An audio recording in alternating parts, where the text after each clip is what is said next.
यहाँ से future group का रोल क्या हो जाता है और इंपॉर्टेंस कितनी बढ़ जाती है, इस वीडियो में आपको इस चीज़ का अंदाज़ा लग जाएगा। तो प्लीज़ वीडियो के एंड तक देखिएगा, बहुत ही बेहतरीन और काफ़ी खासा मेहनत करने के बाद इस एनालिसिस को मैं आपके साथ शेयर कर रहा हूँ।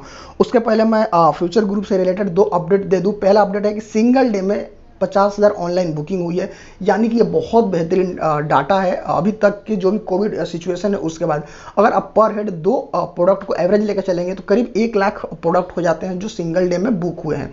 उसके साथ दूसरा अपडेट यह है कि गैप जो कि फैशन ब्रांड की बहुत नामी कंपनी है, वैल्यूएबल कंपनी है, ब्रांडेड कंपनी है, उसके साथ फ्यूचर ग्रुप और रिलायंस ने कंबाइंड एक कॉन्ट्रैक्ट किया है कि उनके जो फिजिकल स्टोर है वो इंडिया के अंदर ओपन करेंगे, फ्यूचर ग्रुप और रिलायंस मिल के साथ। तो ये 2 मेजर अपडेट है, आपको जानना इंपॉर्टेंट इसलिए है, इसके अंदर 10% का जो अपर सर्किट लग रहा है, हो सकता है कल मंडे को तेजी भी रहे इसमें, ये न्यूज भी इम्पैक्ट कर सकता है। अब यहाँ से हम लोग बात करने वाले हैं ऑनलाइन रिटेल बिजनेस के बारे में, क्योंकि ये सिर्फ इंडिया का नहीं फॉरेन का भी हॉट टॉपिक बना हुआ है। क्योंकि यहाँ से एक जो फैसिलिटी अभी कोविड टाइम में निकल के आई है कि डॉक्टर भी ऑनलाइन कंसल्टेंट करने लगे हैं, लैब घर पे आ जा रहा है, आपको ब्लड चेक हो जा रहा है, सारा चेक घर पे फैसिलिटी मिलने लगी है।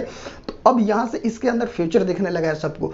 इवन टाटा ग्रुप पहले इसके अंदर एंट्री नहीं लिया था, बट कोविड टाइम में इस तरह की फैसिलिटी सबको मिलने लगी और लोग इसको अप्रिशिएट करने लगे, तो टाटा ग्रुप को भी इसके अंदर फ्यूचर दिख गया। और टाटा ग्रुप अब तो खासा एक्टिव है इस बैरियर को ब्रेक करके इसके अंदर एंट्री करने के लिए। तो यहाँ से हम लोग डिटेल्स में बात करने वाला है, आप फैमिली के साथ जुड़ जाइए। वेलकम बैक टू बाबा बुलिस, आपका आपकी डिजिटल फैमिली में स्वागत है। 1500 हम लोग करीब कंप्लीट कर चुके हैं 55 डेज के अंदर। आप सबका इसके लिए बहुत बहुत थैंक यू। देखिए रिटेल बिजनेस क्या था कि पहले इसके अंदर 2 ही थे इंडिया में, एक रिलायंस ट्रेंड और उनके ऊपर था बिग बाजार। रिलायंस ट्रेंड ठीक था, अच्छा खासा था, हर सिटी में था, लेकिन बिग बाजार का एक अपनी पकड़ थी। उसके बाद जो कोविड सिचुएशन आया, बिग बाजार काफ़ी डाउन चला गया, इसके पास अपने डेप्ट को चुकाने का पैसे नहीं थे।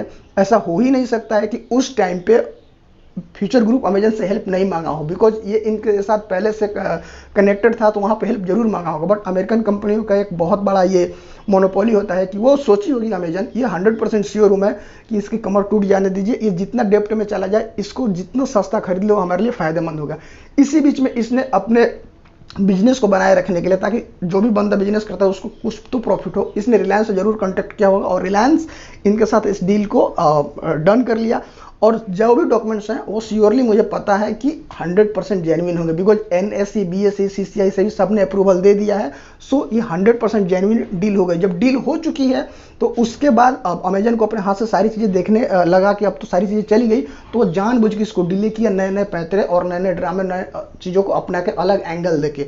सो आप इंपॉर्टेंस समझ सकते हैं कि फ्यूचर ग्रुप के 400 सिटीज़ के अंदर 1500 स्टोर है, तो किस तरह की फैसिलिटी प्रोवाइड कर सकते हैं। और आपको मैंने पहले ही वीडियो के स्टार्टिंग में वो डाटा बता दिया है कि सिंगल डे का डाटा है।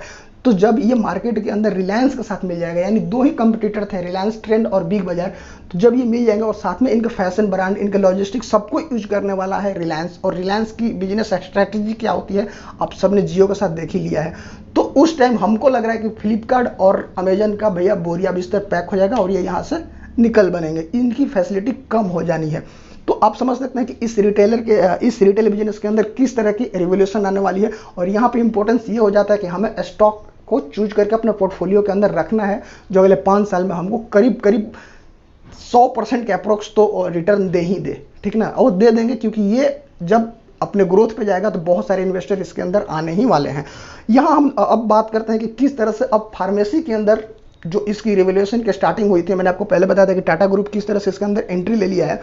अब क्या हुआ है कि टाटा ग्रुप ने सबसे पहले बिग बास्केट के अंदर, जब उसको लगा कि ये इसका फ्यूचर बहुत ही ग्रो करने वाला है, इसका फ्यूचर बहुत ही ब्राइट है इस सेक्टर का, और लोग इसके प्रति बहुत ही रिलायबल हो चुके हैं, तो उसने बिग बास्केट के अंदर एक मेजर स्टॉक खरीदा, एक इन्वेस्टमेंट किया। उसके साथ उसने फिटनेस स्टार्टअप क्यूर फिट के साथ भी अपना इन्वेस्टमेंट उसके अंदर डाला।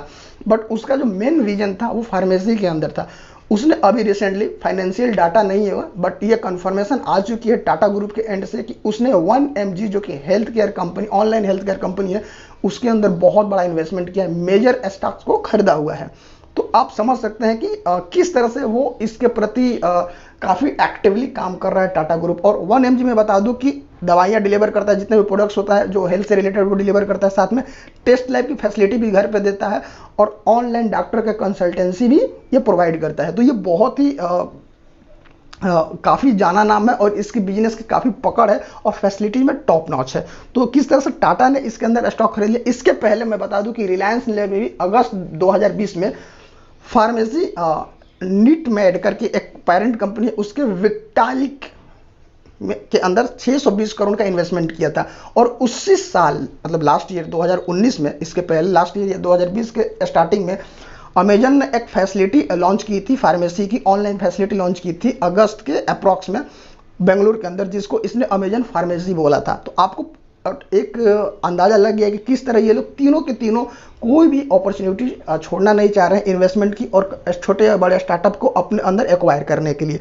आपको बता दूं कि टाटा ग्रुप ने क्लियरली बोल दिया है कि हमारा विजन है इकोसिस्टम को बनाए रखने के लिए, क्योंकि अगला 5 या 10 साल है वो ई फार्मेसी, ई डायग्नोस्टिक, ई रिटेल और टेली कंसल्टेंस का ही है, जो अगले 5 साल तक फास्ट ग्रोइंग सेक्टर है। सो हम इसके अंदर एक अपनी पकड़ बनाए रखना चाह रहे हैं और इसके लिए उसने एक अलग ग्रुप टाटा डिजिटल लिम से इसको पूरा मैनेज करने के लिए, हैंडल करने के लिए एक ग्रुप बना दिया है।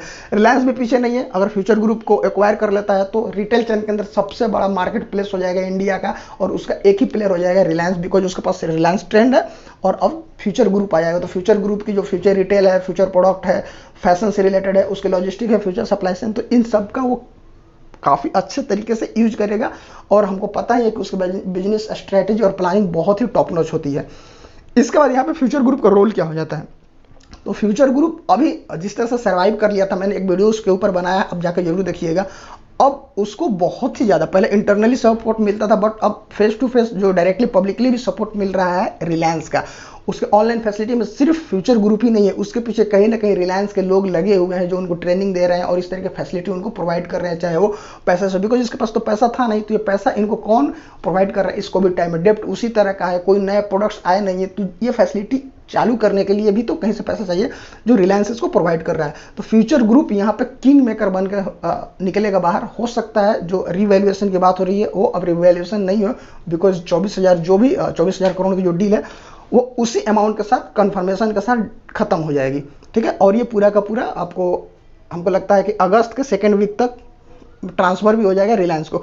तो आपको इस लड़ाई के बीच में, ये जो बिजनेस कॉर्पोरेट की लड़ाई है, यहाँ पर घाटे का नहीं फायदे का सौदा दिमाग में लेकर चलना है और सोच समझ के एनालिसिस करके उस स्टॉक को पिक करना। बाकी तो मैं आपको अपडेट कर ही दूंगा, बट आप लोग को इसको अपने वॉच लिस्ट के अंदर रखना है और इस पॉइंट ऑफ व्यू से जरूर सोचना है कि इस कॉर्पोरेट फाइट में हम लोग को पर मंथ कम से कम 5 से 10% का प्रॉफिट होना चाहिए। बिकॉज जब इस तरह की फाइट होती है, जब स्टार्टअप्स की एक्वायरेशन की बात होती है, जब एक्वायर कर लिया जाता है तो उसके अंदर ग्रोथ आता है, तो एक्वायर करने से पहले हम लोग को कुछ स्टॉक उसके खरीद के रखने चाहिए और इस रिटेल में हम लोग को अपना एक इन्वेस्टमेंट करके जरूर ही रखना चाहिए। आपको इस वीडियो का ओपिनियन क्या है आप प्लीज कमेंट सेक्शन के अंदर बताइएगा और मेरा एनालिसिस आपको कैसा लगा उसको भी जरूर बताइएगा। Thank you so much.